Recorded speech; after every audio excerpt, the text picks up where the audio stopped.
control was telling how I feel, but I can dance. Couldn't possibly tell you. Hi, I'm Juha and I'm a hockey player here at USC. I will be going through some physics concepts and examples with you this semester. And remember, just like on the ice, there's no such thing as luck in physics. Just keep your head up and work hard. You are already probably aware of the conservation of momentum in certain interactions. But why is momentum conserved? Let's explore the situation where we have two particles or masses acting on each other.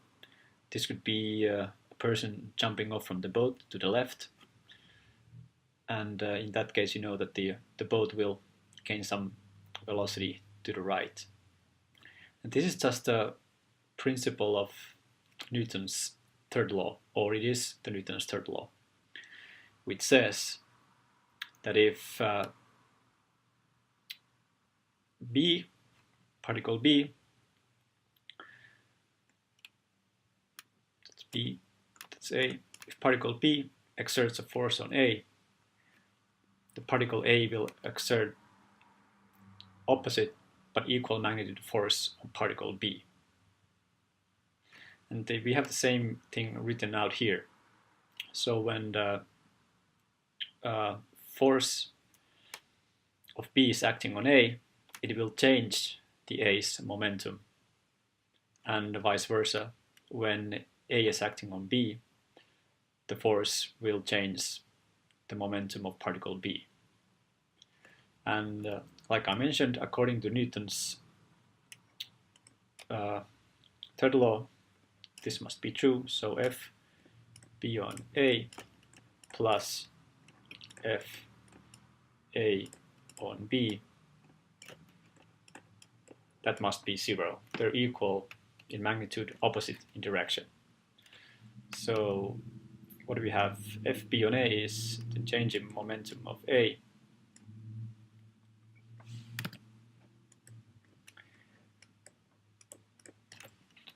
relative to time, and then we have the change of, or the time derivative of momentum of particle B.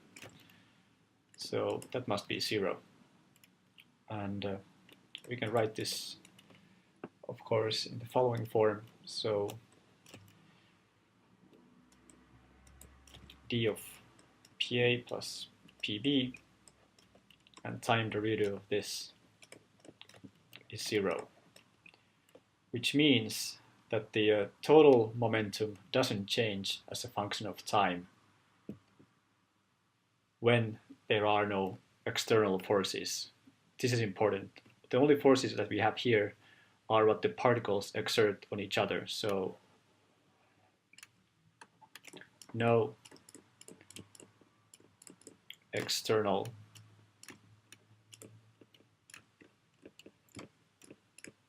forces, or let's put it this way, the net of or the net sum of external forces must be zero, so that they don't do any work on these particles. And of course we can write the following. If the time derivative is zero, then PA plus PB must be constant. So the total sum, or the total of the momentums, stays constant before and after the interaction. As you know and see from here, momentum is a vector quantity, and oftentimes when we solve problems, we solve them by dividing the momentum to its components. So the same law can be written as the momentum in direction x of particle A in the beginning plus the momentum in the direction of x of particle B in the beginning. They must be the same in the end, which is after the interaction, hence the subindex 2. So particle B's momentum in x direction after interaction, like this, and same in the y direction.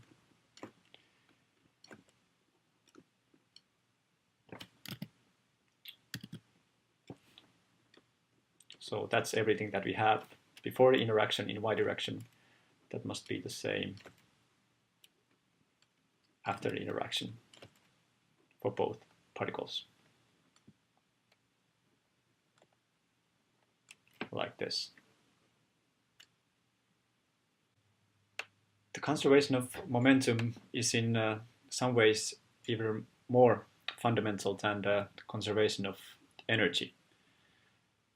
For example, this principle is used analyzing all kinds of collisions, and when particles collide, their momentum is always conserved when there are no external forces, but the kinetic energy or mechanical energy isn't necessarily.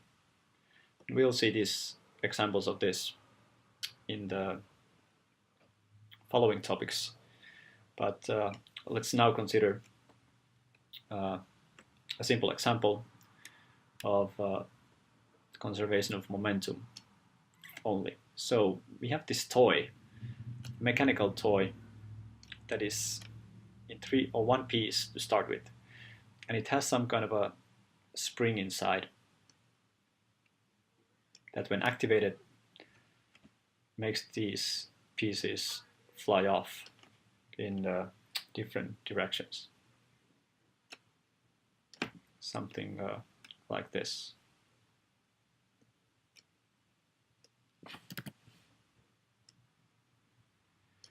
And we know from the beginning that, let's call this A, and that's B.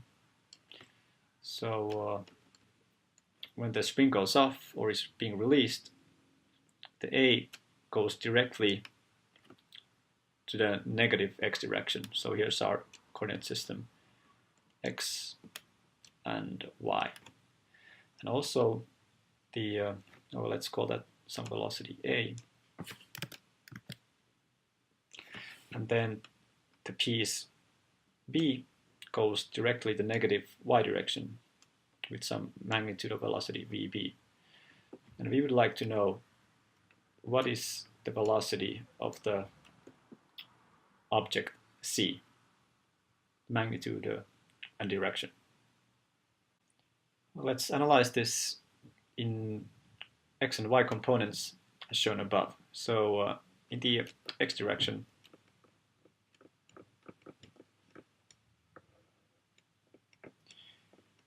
initially the momentum is 0 because everything is sitting still. So 0 equals whatever is the momentum of the particles or the components after the interaction. So what do we have in the x direction? Well, at least the component A is going to the left, so it has negative momentum in that direction, m times VA. B is going directly down, so there's no horizontal component, and then we have some component or momentum from the C component, like this. That's a question mark, by the way, not squared. And from here we can simply solve. First of all, we are assuming that all the pieces have the same mass, m, for simplicity. And we get Vc equals, these cancel, Va. And this is important to notice that this is positive, so it's to the right according to our sign convention. And in y direction, again, the initial momentum of all the pieces combined is 0 because they're all sitting still. And what do we have after an interaction in vertical direction? Well, we have nothing from VA because it's going horizontally. We have negative momentum from component B, and it's negative because it's going opposite our sign convention. And then we have some momentum, possibly from VC in the y direction. Okay, let's call this by component, so that's VCX. This is VCY. And again, solving for VC in the y direction, in this case, we get the same as VB. And again, it's important to note that this is positive. So now we can draw the vector diagram for component C. So it has in x direction velocity VA, or let's put it this way, because the component VA, and in horizontal or vertical direction VB. And their vector sum is, or has magnitude VC, which can be calculated as, using the Pythagorean theorem, VA squared plus VB squared. So when the actual magnitude of these velocities depends on the VA and VB, we can say for certainty that the VC is the one that has the largest velocity magnitude, as you can see from this expression.